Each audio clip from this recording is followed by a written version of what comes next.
Natalia Cano can't eat her favorite foods anymore, not hamburgers, French fries, or California rolls. She doesn't enjoy most beverages, except Dr. Pepper, and even water is difficult to swallow. It's not a new diet or temporary illness, but instead a debilitating reality that began after she got COVID-19 earlier this year. The 20-year-old film student has an increasingly common post-COVID symptom that distorts her sense of smell so that most foods smell and taste alike. Sewage, rotting garbage, or a scent that's so unnatural she still can't describe it after months of dealing with the condition. Known as parosmia, it can be caused by a variety of medical conditions, but since the start of the pandemic has been reported as one of many smell and taste problems associated with.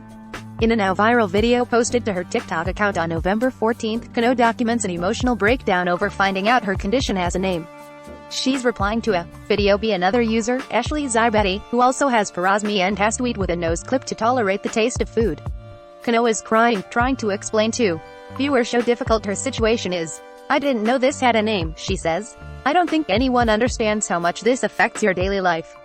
It's not that foods taste rotten, it is that, but it's garbage, it's sewage. Imagine the worst smell that you have ever smelled in your life and it's that, but..." Cano begs those watching to wear their masks, since the long-term symptoms of COVID-19, including its relation to parosmia, are still so unknown to patients who are suffering. "There's no cure. There's just hoping," she says in the video.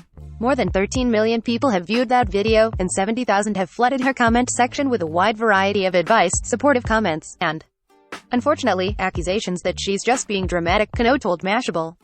"There's just been a ton of unsolicited health advice to me. It kind of guess does show how little information there is about this and how people are just doing and saying and trying whatever to see what sticks," she said.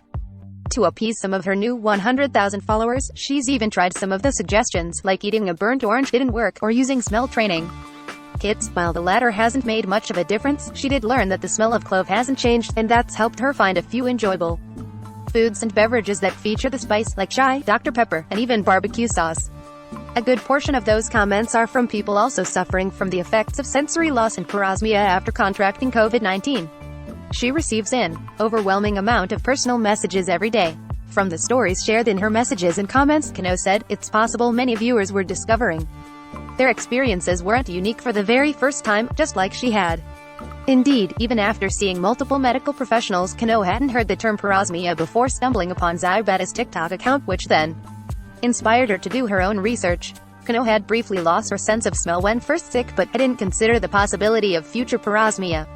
When her parosmia later emerged, she went to doctor after doctor, from emergency rooms to invasive procedures like colonoscopies and a gastric emptying test in order to test for what they thought could be an intestinal issue. She finally got some sort of answer after going to an ear, nose, and throat specialist, who connected her symptoms to her COVID diagnosis earlier in the year. She didn't hear the term parosmia until the TikTok, however. Parosmia is a known and studied symptom in the medical field caused by many different conditions like traumatic brain injuries, viral infections, or even cancer treatments. But treatment options vary, and it can't always be fully cured. When it comes to parosmia in COVID cases, scientists are researching what causes it and how long it lasts, which varies from a few weeks to months.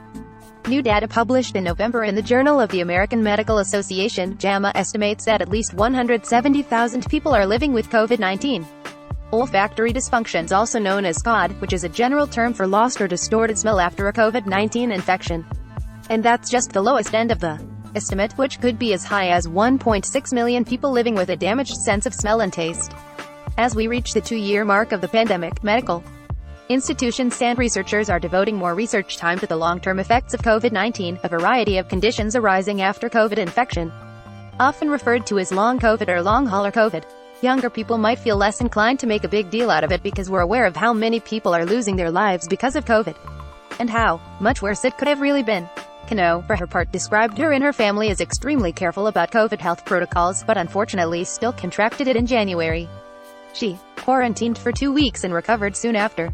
Cano didn't experience parosmia until a few months later, though, which seems to be common among the other people she's spoken to. The symptoms emerged randomly, and she started noticing it when drinking the water from her college dorm room tap. Now, Cano can barely maintain a healthy weight. She says she's lost 30 pounds, and has even passed out. "It is literally torture every single time I eat something, and I am so terrified of food. I've never been a picky eater in my entire life," Cano said. "I have a zero food security, because it's not even that I can't find anything that tastes good to me. It's that the taste itself also changes on a month to month basis. At one point, she was throwing up bile every day and had excruciating stomach pains. Her mom now sends her care packages of Clif Bars, something high in protein that she can quickly get down, and she can eat a few ever-changing safe foods. Currently, those include pulled pork and pineapple. Keno's battled chronic illnesses all her life, and says the reality of parosmia is just as bad as those past experiences. And it's not just eating, she can't tolerate the smell of her favorite beauty products or even brush her teeth without feeling overwhelmed, often wearing a mask to stifle scents in her own bedroom. Her favorite childhood smells, like fall leaves and fresh snow, have changed too. A lot of people take their masks off as they're walking to class because they don't really need it, and they'll have 1 or 2 masks on because the smell of fall air is garbage now, like even air smells bad. Keno. Her symptoms are another harsh reality of COVID-19, a part of the disease we don't fully comprehend. These symptoms have physical repercussions, like Keno's weight loss and malnourishment, but also has social impact. Food is so central to almost every single social setting, social gathering. You don't even realize it until you have something like this, she said. Still, she hopes the power and collective knowledge of the internet can help others. Younger people might feel less inclined to make a big deal out of these symptoms because we're aware of how many people are losing their lives because of COVID. And how much worse it could have really been, Keno said.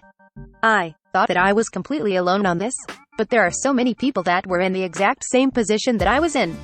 I truly felt like no one understood what I was going through. I felt like I was an anomaly. She's been told by her doctor that patients with post-COVID symptoms like hers usually recover within a year. But she's creeping ever closer to that deadline. In the meantime, she's visiting a taste and smell specialist in Washington, D.C. to try out a new treatment, and she plans to document her results on TikTok. Keno's also finding community among others sharing their stories on the internet, and still asking people to continue taking COVID-19 and its variants seriously. If my video, and people seeing how distraught and how horrible it is to live with this COVID side effect, if that's something that makes them wear their mask more and be a bit more careful with COVID regulations, or even get their vaccine, that is great to me.